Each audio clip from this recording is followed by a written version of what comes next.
अप्रैल 2019 में मुझे हॉस्पिटल में खून चढ़ रहा था क्योंकि किडनी के कारण मैं कुपोषण का शिकार इसलिए हो पा रही थी क्योंकि संतुलित आहार नहीं ले पा रही थी। कुछ पचता ही नहीं था। बहुत सावधानी से चुनाव करके ही खाद्य सामग्री को खाना होता था। किडनी पेशेंट को इस प्रकार समस्या से गुजरना होता है। वे बहुत गिनी चुनी ही सामग्री को खा पाते हैं। लगातार खून की कमी के चलते मुझे खून बार बार चढ़ाना पड़ रहा था।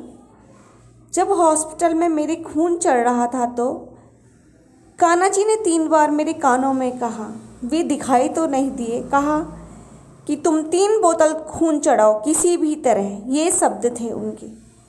मैं ये शब्द सुनकर चौंक गई, पूर्व की घटनाओं की तरह।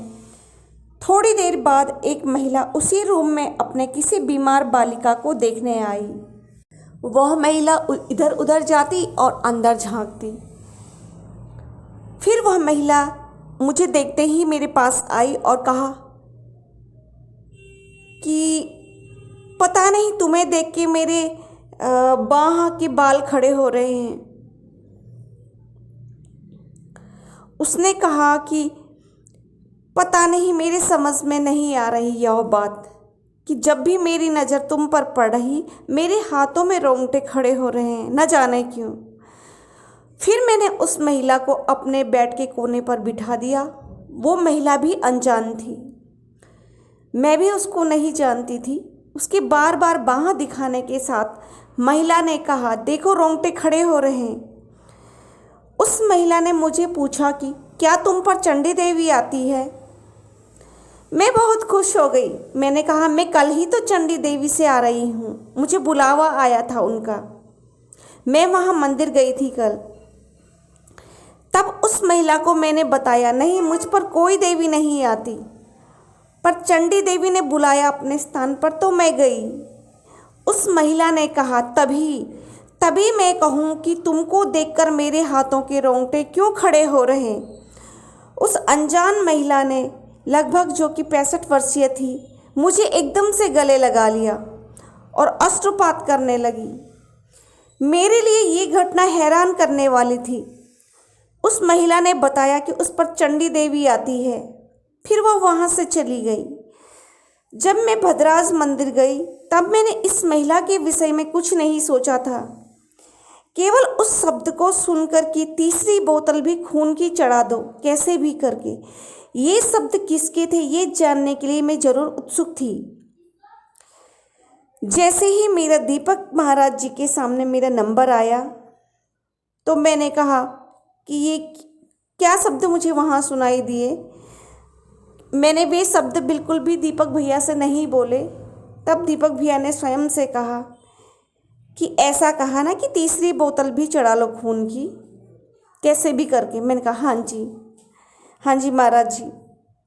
तब वे कहने लगे कि भगवान कृष्ण ने ही ये शब्द कहे, और वह इसलिए कहे ताकि तुम अपना जीवन आगे खींच पाओ। तुम्हारे अंदर बहुत वीकनेस आ गई है, इसलिए ही कहा है, क्योंकि तुम्हारे अंदर खून ही नहीं है। तुम्हारा खून का लेवल तो 5 से भी नीचे था उस समय। मैं 9 नवंबर 2019 के बाद मंदिर गई थी। इस बीच मेरे साथ भगवती और कान्हा जी ने बहुत सारी बातें की, दर्शन भी देते रहते थे। जब सारी काफ़ी घटनाएं घट गई तब मैं दीपक महाराज जी के पास गई थी 9 नवंबर 2019 के बाद। दीपक महाराज जी ने कहा, तुम दोनों संत हो। कहा, तुम्हारे साथ जो भी लीलाएं हो रही हैं वो तुम्हारी कुलदेवी भगवती की असीम कृपा तुम्हारे और तुम्हारे भाई और तुम्हारी माँ पर बनी हुई है।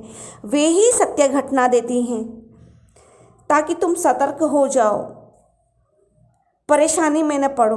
महाराज जी ने कहा, तुम साधारण हो, इसमें तुम्हारा कोई महत्व नहीं है, किंतु तुम्हारी कुलदेवी भगवती की अद्भुत कृपा है कि तुम्हें दर्शन देती है, साक्षात दर्शन देकर तुमसे बात भी करती है। सपने भी सत्य इसलिए देती है ताकि तुम गलत परिस्थिति से बच जाओ। तब मैंने महाराज जी से कहा कि हम जैसे तुच्छ भी माँ भगवती की नज़रों में है। तब महाराज जी मुस्कुराए यह बात सत्य है कि मेरे भाई और मेरी माँ के साथ भी ऐसे ही घटनाएं घटित होती रहती हैं। उनको साक्षात दर्शन तो नहीं होते, लेकिन स्वप्न में भगवान उनसे वार्ता करते हैं। मेरी मम्मी भी पूर्व में बताती थी जब हम छोटे छोटे थे कि उनसे भगवान स्वप्न में बातें करते हैं, और मेरे भाई भी। जब मेरी भाई की उम्र लगभग 17 या 18 वर्ष की रही होगी, और मेरी एक दादी थी जो कि मेरी चाची जी की सास थी, वो भी हमारी दादी जी लगी, तो वे बीमार चल रही थी काफ़ी समय से।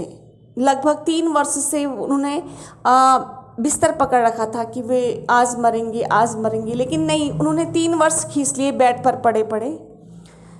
तो इस प्रकार वे बीमार ही चल रही थी। तो एक दिन रात्रि स्वप्न में मेरे भाई से भगवती ने प्रकट होकर कहा कि अब मात्र 18 दिन ही तुम्हें अपनी दादी की सेवा करनी है, जितनी करनी है कर लो, 19वें दिन वो इस संसार से चली जाएंगी।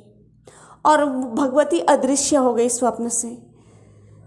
ये बात मेरे भाई ने घर में बताई, किसी ने भी यकीन नहीं किया, लेकिन जब वे ठीक 18 दिन बाद गुजर गई, तब सबको यकीन हुआ कि हाँ, मेरा भाई सत्य ही कह रहा था। तो इस प्रकार से भगवती की हमारे ऊपर असीम कृपा है, हम जैसे तुच्छ के ऊपर। जय माता की। हरे कृष्णा, हरि बोल।